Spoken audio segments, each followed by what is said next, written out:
খালেদা জিয়া তারেক রহমানের নিরাপত্তার শঙ্কা, বুলেট প্রুফ গাড়ি আমদানির অনুমতি স্বরাষ্ট্র মন্ত্রণালয়ের। আগামী ফেব্রুয়ারিতে দেশে ত্রয়োদশ জাতীয় সংসদ নির্বাচন অনুষ্ঠিত হবে। গণতন্ত্রে উত্তরণের জন্য গুরুত্বপূর্ণ এই নির্বাচন সামনে রেখে নভেম্বরের মধ্যে দেশে ফিরতে পারেন বিএনপির ভারপ্রাপ্ত চেয়ারম্যান তারেক রহমান। বিগত তত্ত্বাবধায়ক সরকারের সময় দেশ ত্যাগে বাধ্য হওয়া এই শীর্ষ নেতার নিরাপত্তা ইস্যুটি এখনও গুরুত্বপূর্ণ।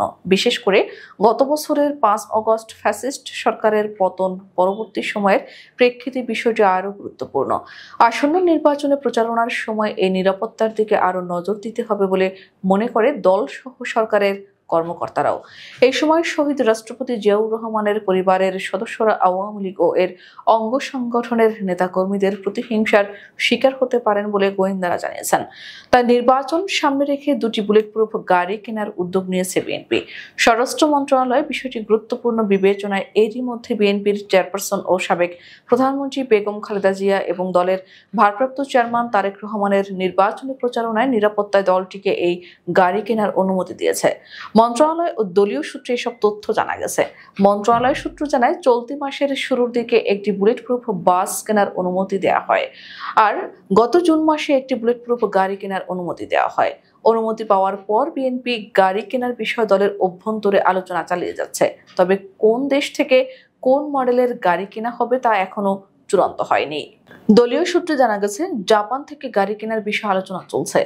বারবিডারের নেতারা জানিয়েছেন, বুলেট প্রুফ গাড়ি সাধারণত বেসরকারিভাবে কেউ আমদানি করতে পারেন না। রাষ্ট্রীয় পর্যায়ে কোনো ব্যক্তির ব্যবহারের জন্য সরকারিভাবে আমদানি করা হয়। বাংলাদেশে আগে বুলেট প্রুফ গাড়ি জাপান ও কানাডা থেকে আমদানি করা হয়েছে বলে জানান তারা।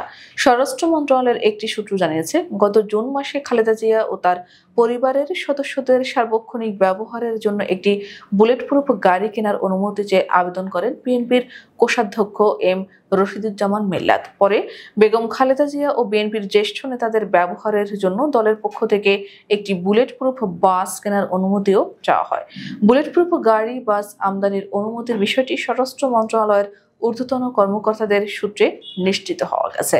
এ বিষয়ে নাম প্রকাশ না করার শর্তে একজন ঊর্ধ্বতন কর্মকর্তা বলেছেন, জাতীয় নির্বাচনে বেগম খালেদা জিয়া ও তারেক রহমান সারা দেশে প্রচারে যাবেন।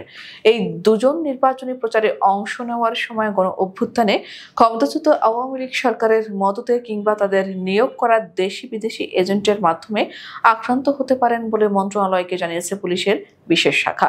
এসব দিক বিবেচনায় বুলেট প্রুফ গাড়ি কেনার অনুমতি দেওয়া হয়েছে। বিএনপি আগ্নেয়াস্ত্রের লাইসেন্সের জন্য স্বরাষ্ট্র মন্ত্রণালয়ে আবেদন করেছে বলে মন্ত্রণালয় সূত্রে জানা গেছে। সম্প্রতি একটি শটগান ও দুটি পিস্তলের লাইসেন্সের অনুমতি চাওয়া হয়েছে বলে সূত্রে জানা গেছে, যা বিবেচনাধীন রয়েছে। উল্লেখ্য, ফ্যাসিস্ট আওয়ামী লীগের শাসনামলে 2015 সালের 20 এপ্রিল ঢাকা উত্তর সিটি কর্পোরেশনের নির্বাচনের সময় মেয়র প্রার্থী তাবিদ আউয়ালের নির্বাচনী প্রচারণার সময় বেগম খালেদা জিয়ার গাড়ি বহরে হামলা চালানো হয়। সেদিন আওয়ামী লীগ ও অঙ্গ সংগঠনের নেতাকর্মীরা বেগম খালেদা জিয়ার গাড়ি সহ বহরের আরো 4টি গাড়ি ভাঙচুর করেন। বেগম খালেদা জিয়ার সেই গাড়ি বুলেট প্রুফ ছিল না।